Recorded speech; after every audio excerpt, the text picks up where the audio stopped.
I remember when the arrest started coming down, we were all crowded around computers at the Red and Black Cafe in Portland, just watching people get picked off. And I think I realized at that point that it was indeed true that the FBI had been investigating people and were now swooping in. The emails started flying and phone calls started flying and rumors started flying about what was going on. People were grand juried, and there was a lot of talk about who was going to have to appear and who would get away with refusing, and were some people saying stuff or not. In December of 2005, the FBI does a big roundup of these individuals, and of course they had psychologically profiled the individuals, and they knew who was most likely to become a snitch next. It's important to know that the FBI definitely did their homework. They had everyone psychologically profiled. They found the weak people, they found the people they could push, and they researched every possible way they could push these people. So yeah, people like Philibom, people like Ferguson.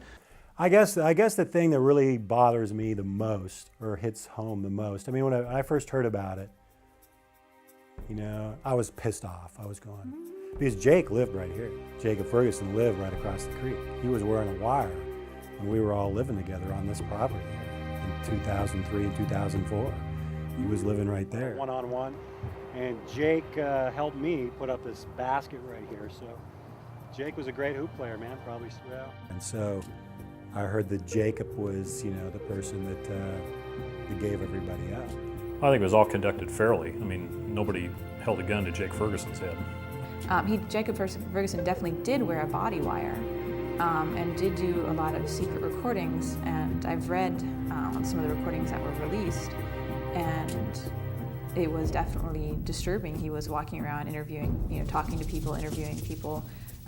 There was sometimes children present who were getting recorded as well. This is the house. I mean, yeah, back around 2003, I think that's probably when Jake started wearing a wire. So Jake and his girlfriend at that time were living here at this house for probably about a year and a half. That was demoralizing. That was just flat out demoralizing. And if Jake Ferguson hadn't done what he did, the rest of it might not have happened at all. According to the details of his agreement, he's only pleading guilty to, I believe, it's 2 arsons and an attempt. And court documents do show that he was involved in thinking up to at least 14 arsons and events. And if he goes along with his plea agreement, which the judge doesn't necessarily have to do, but if Judge Aiken does, then he's pretty much going to get probation, which is vastly disproportionate to someone like Stan Meyerhoff, who's serving 13 years for his involvement.